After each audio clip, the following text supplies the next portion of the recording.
Hello, welcome to my channel. I'm All Things Wrestling, and today I'm going to give my comments, opinions on the results of WWE Raw 24th of October 2016. We kick off the show with Chris Jericho making his way to the ring, but he's missing the list and he's looking quite sad making his way down.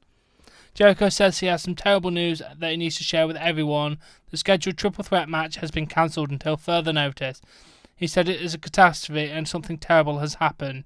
It can change the course of WWE and it can ruin people's lives. Someone has stole the list of Jericho. What kind of world do we live in when somebody steals somebody else's list? Okay, let's move on before I get even more annoyed at this situation. Jericho says he will not leave the ring or have another match or have anything to do with the company until he gets the list back in his hands. He wants the person to man up and give him back his list. Kevin Owens comes out, makes his way to the ring. And then Jericho asks Kevin if he has the list. Kevin says he does not know who has the list and he does not care about the list. He says he knows Chris cares about the list. They will find it together, but only after they take care of Seth Rollins tonight. They need to be on the same page. Chris says there's no Hell in the Cell. Chris says there's no triple threat match until he gets his list. It is his private property. It is his personal property. He's reading his. Chris said there is no triple threat match until he gets his list. It is his private property. It is his personal property. He has written his deepest, darkest secrets on that list. Stephanie McMahon comes down to the ring. She says she does not have the list, but she'll do everything in her executive power to get the list back to Chris. Stephanie says no one is going to leave until the list is returned. Stephanie reminds Chris that he has a triple threat match tonight in the main event. Chris needs to be on the same page as Kevin. She tells Chris to stop being ridiculous. Chris yells at Stephanie and says there is no match. He is sick and tired of everyone telling him what he needs. Seth Rollins comes out holding something behind his back. Chris says, Seth, you have the list. And then Seth's like, no, I don't. He transfers it to his other hand, but in the sight of Chris. And then Seth's like, oh, I do have your list. And then Stephanie says, Seth, bring me the list right now. And then Seth says he was reading the list and there's a lot of names on it. Seth says towards the bottom there is a name he thought Stephanie would be interested in. It says for the putting his best friend in Hell in the Cell, Stephanie McMahon, stupid idiot. Kevin says that Seth knows that he's not going to survive on Sunday and he will give Chris back his stupid list. Seth tells Kevin about the last name on the list, his former best friend Kevin Owens. Chris says that Kevin would never be on the list. The list is for stupid idiots like Mick Foley, Seth Rollins and the crowd. He says he wants his list and he wants it now. Seth asks Chris if he wants his list, and then Seth says he'll give Chris back the list because he likes the list and he's a nice guy. He said he should be added the list man who hands him the World WWE Universal title, Kevin Owens. It'll be a list of body parts that will never be the same after he enters Hell in the Cell on Sunday. You don't know what Hell in the Cell is capable of. Seth says he thrives in Hell in the Cell and that he won Hell in the Cell. Seth says Kevin's back on the list. There's only one man who deserves to be called the man, and it's Seth Rollins. Next it'll be Kevin's mouth because he will kick his teeth out so far that he'll have trouble puckering up and to kiss Hunter's and Stephanie's ass. And the last item will be Kevin's ego when he pedigrees Kevin through the mat and send the message to Stephanie and Triple H that he will do anything to burn things down to the ground. Seth tells Chris if he wants the list to come and get it. Seth leaves. It was actually a really good segment, to be fair. I enjoyed it. Seth's a bit weird with his kind of John Cena-ish jokes that he's doing, but I don't know. It's alright. It's got Chris Jericho and Kevin Owens in, and they're all fantastic talkers. Then we go to a backstage segment of Seth walking backstage. Stephanie stops him and says, Chris is looking for the list. And then Seth says, do you want to see your name on the list, Stephanie? And she's like, I do not care. She tells Seth that the triple threat match has been promised for tonight. Seth says Stephanie wants a match to turn into a handicap match. He says Stephanie is afraid of Seth becoming the Universal Champion. He says he does not have the list anymore and that it is in the locker room. Again, a bit weird, but it does its job. There's a lot of list-related things tonight. Enzo Amore and Big Cass make their way out to the ring. Enzo's mic gets cut off. Luke Gallows says that sing-along with Enzo and Cass has been cancelled. They're about being mean and making green. There was a good brother in the production truck that would take a payday to move a few wires around and shut up, you dorks. Carl said that the tag team division was put on notice, but you never got it through your greasy skulls. Fun and games are over. Turn off your mics with music to their ears. Then Enzo decides to do it without the microphone, and the universe join in, and it was quite funny. The match itself was a one-on-one contest, Enzo Amore versus Carl Anderson. It was a good match. The finish happened when Carl went onto the rope, Big Cass did a big boot to him, and then Enzo got the 3 count. It was a nice way to help their feud along to Hell in the Cell. They're having a big match, aren't they? Then we have a backstage segment thing with Rusev. Rusev says sometimes he has trouble sleeping at night. Last night he slept like a baby. When he woke up, he knew that Roman Reigns' stranglehold on the United States Championship will end on Sunday. He said Roman has done some despicable things to him and his wife. Roman has made this personal. Roman will be the one to pay the price. Hell in the Cell is capable of changing careers. It's only as dangerous as your opponent, and Roman, you will be in there with me. Rusev said that he's not afraid of Roman. Rusev says you will walk into Hell in the Cell as champion, but you will be carried out. Then New Day make their way out onto the stage and say they have something to say. Xavier says this Sunday at Hell in the Cell, they will be defending their titles against one of the greatest athletes, Cesaro and his partner Sheamus. Big E then says Sheamus' name, and Xavier tells him to slow down Big E and saying shame on all of us. Kofi says shame on all of us to allow Sheamus to walk in the ring every week when who wants to see Sheamus? Nobody. Xavier says don't shame us, shame him. The crowd started chanting shame. Xavier says that they will shame Sheamus tonight, and they will do it on Sunday when they walk out of Hell in the Cell as WWE Tag Team Champions. Then we have Sheamus and Cesaro versus Big E and Kofi Kingston in a non-title match. It was a really good match. The finish happened. Big E launched Kofi over the ropes into Cesaro doing a European uppercut. It was a beautiful spot, I'm not going to lie. It was absolutely amazing. And then Big E turned around into a bro kick. And they win. Surprise, surprise, it actually won a match against the Tag Team Champions. Then we go backstage with Chris Jericho in the locker room looking for his list. The Shining Stars are there and they offer him rates. And he's just like, I don't like you kind of people. I know, a bit bad for WWE. Then Titus is there and he's not seen the list. And then Jinder Mahal tries to give him some breathing exercises. And every time he does it, he keeps going, stupid idiot. And then Jericho did not appreciate that. And it was quite funny. To be fair, it gave him something to do. Because Jinder Mahal's done absolutely nothing since coming back. Then we have Dana Brooke versus Bayley. Not really, but let's move on. Dana goes and says she wants to comment on how people called her victory last week an upset. How can you call someone who looks like her beating someone who looks like Bayley an upset? Being the nice girl she is, she got a rematch. This is not any rematch. This is an arm wrestling match. Bayley's got tape on her right shoulder, and then obviously Dana wanted her to use the right shoulder to do the arm wrestling match, so she wins in quite easy fashion. Bayley wants another shot. Dana says okay, and then she even let her do it left-handed. And then Bayley's very close to victory. Dana punches Bayley in the face, kicks Bayley's injured shoulder, slams her left arm onto the arm wrestling table, and then Bayley luckily manages to get a belly-to-belly suplex, and Dana's on the floor. It was weird.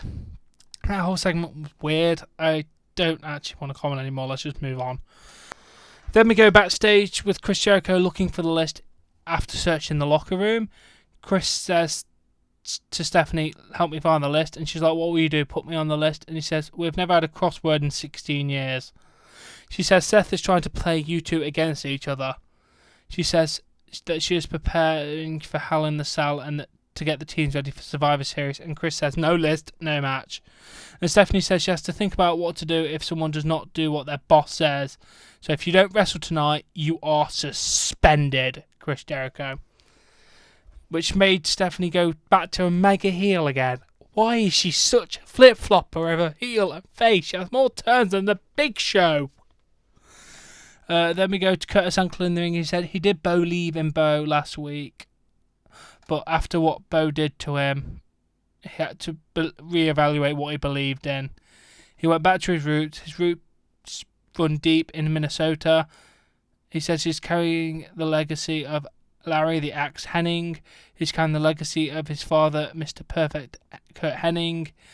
Then Bo attacked Curtis for everything he stands for. He will not let that happen in his hometown.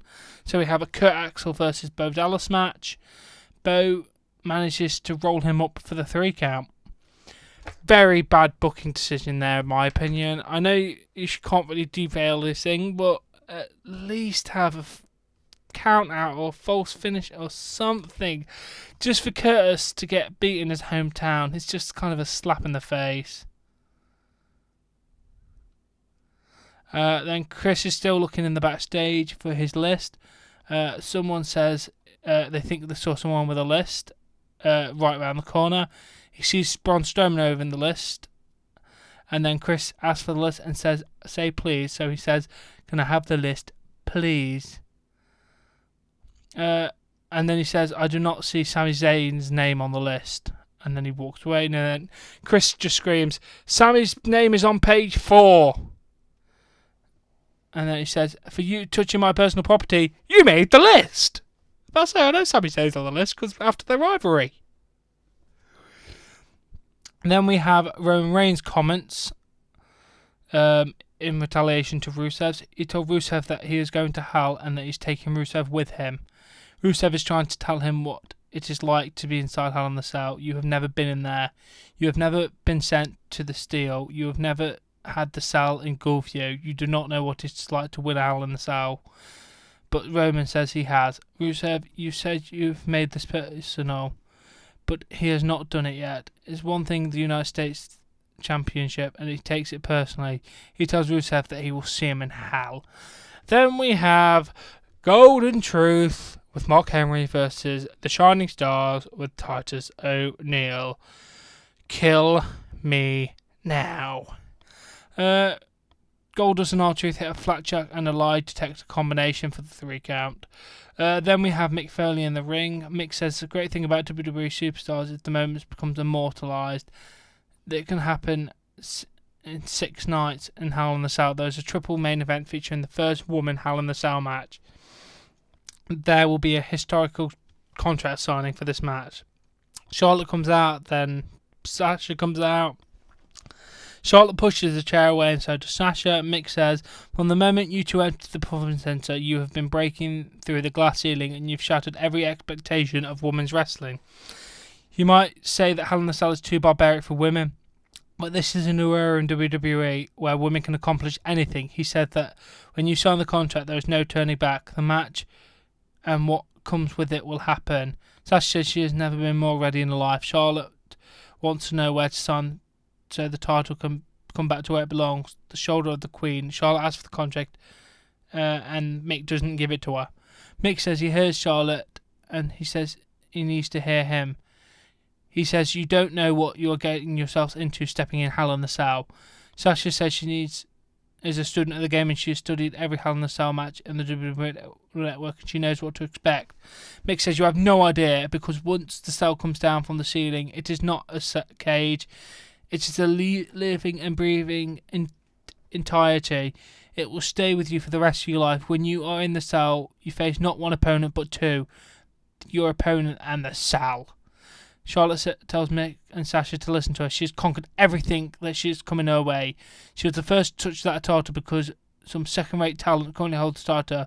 It will come back to her. She says that she's the only reason that title means anything. She says that she will go to Hell and back to win it back. When she beats Sasha on Sunday, you will look in her eyes and learn the meaning of the word respect because you will respect your queen. Sasha tells Charlotte she is no queen. There is no queen in WWE, but there is a boss.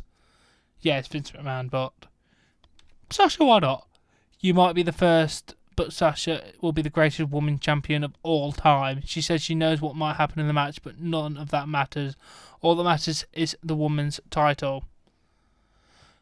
Charlotte says Sasha won't be able to crawl because she's been injured so many times. Charlotte calls Sasha weak.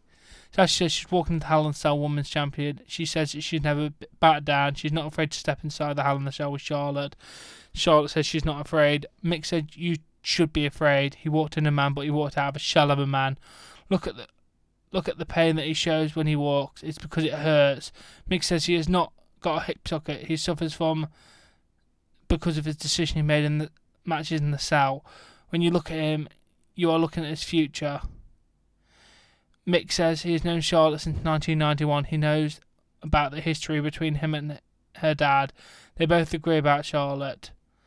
Mick says his children gave Sasha a signed photo from Eddie Guerrero. You are part of Eddie's legacy. It means so much of Eddie that you are part of his family. Before you sign the contract and sign away the better part of your career, he wants them to look at his eyes and make sure you know about the risk of the Hell in the Cell. Charlotte signs the contract, then Sasha signs it, and she'll see her in Boston, and then Charlotte says she'll see her in Hell.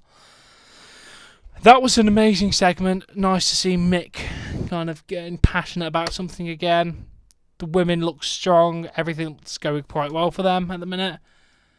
Then we had Rich Swann versus Brian Kendrick. It was a great match. Swann with a La Masterelle for the 3 count. I think that's how you pronounce it. I don't really know. Tom Phillips is backstage with Kevin Owens, and Tom asks about the triple threat match. Kevin says it will not affect them. They are on the same page, and they will break Seth Rollins. Whatever left will hobble into Hell in the Cell. Seth talks about the advantage he has in Hell in the Cell, but there's something that he's wanted to do for 20 years. He's wanted to be a part of it. It's a daunting structure, but it's exciting to be in the match. This is why Charlotte and Sasha begged to be in Hell in the Cell. Kids won't be talking about how cool Hell in the Cell is, and aspiring wrestlers will not want to be in the match because of what he is going to do to Seth Rollins. He'll put a permanent scar on Seth Rollins and everyone watching. He does not matter what you think about him. It is about the Universal title and what he has to do to keep it. They are going into Hell on Sunday, but he'll be the only one coming back. Then we have Braun Strowman and Sami Zayn. Before the bell rings, Strowman gets a mic and says he wants some competition. He doesn't see any real competition. Zayn hits Strowman from behind. Sami slaps Braun, and then he goes to the floor, and then Strowman follows after him. Zayn runs around the ring, and then Zayn with a drop kick as Strowman gets back into the ring, and then he hits the second one. Strowman catches Zayn and then throws him into the barricade.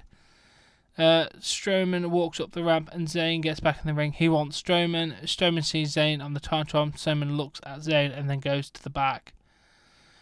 And then TJ Perkins in the locker room. Brian Kendrick stops by and he says he's not here to cause trouble. TJ tells Brian that he should go to his new friends. Brian says TJ is young and he can win the Cruiserweight title back if he loses. Brian says that he has nothing if he loses. He's worried about his family and he says that he needs it. TJ said he would have helped that Brian Kendrick, but he does not know who this Brian Kendrick is. He tells Brian to go out there and try and win. Brian tells TJ that TJ needs to let him win. And then TJ leaves. That was pretty good, to be fair. I'm liking their feud at the minute. I don't know what they're planning to do with Brian Kendrick at the minute. It's a bit wishy-washy, but what are you going to do? And then we go to Brock Lesnar and Paul Heyman in the ring. And then Paul Heyman does his normal introduction and then says his client has authorized him to come out here and address the situation involving this guy. This super dad. This wannabe superhero. This guy who thinks he was Brock Lesnar before there was a Brock Lesnar. This guy Goldberg. Paul says there is a smart-ass Goldberg fan in the crowd. Paul says that anyone with that incline and then chance are really starting to piss Brock Lesnar off. Paul says that there's a fantasy warfare meets the reality of his client. Goldberg will be like a Humpty Dumpty because all of the chance in the world will not put Goldberg together after he's beaten and victimized by his client. All the people who like to chant for Brock bandwagon are like the people who go around chatting the name of Goldberg. Paul says that people stop chanting for Goldberg before it really pisses off Brock Lesnar. Paul says that Brock Lesnar comes home and half the crowd chants for Goldberg. This is all Goldberg's fault, and they leave. That segment was kind of pointless, I'm going to be honest. Brock didn't even speak, he was just sitting there. He was seriously just standing there doing absolutely nothing. This guy getting paid more than I will ever get paid in my lifetime to stand there. Let's move on. And then we go, Chris Jericho's walking in the back. Kevin Owens asks him if he's happy that he has his list. And then he asks Chris if he's ready to make Seth regret trying to put a wedge between them. Chris says he wants to make sure that Kevin knows that he would never have him on the list. Chris says no matter what happens tonight, they will still be best friends. Chris walks away. Kevin wonders what Chris could have meant by that. Then we have the triple threat match. Obviously, it was a 2-on-1 handicap match, basically. The finish was stupid. Absolutely stupid booking. They have Seth Rollins up for they're going to double superplex him, but Rollins escapes and hits a double power bomb and pins both of the people.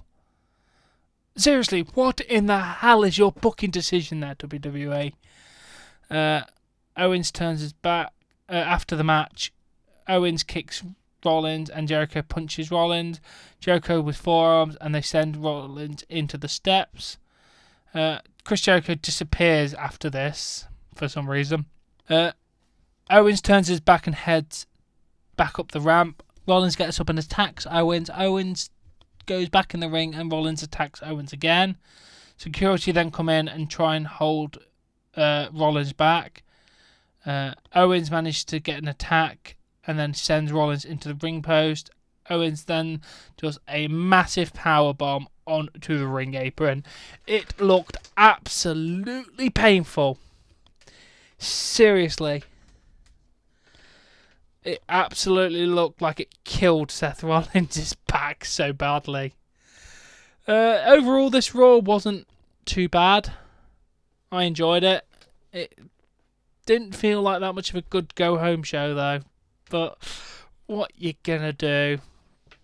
It could have been worse.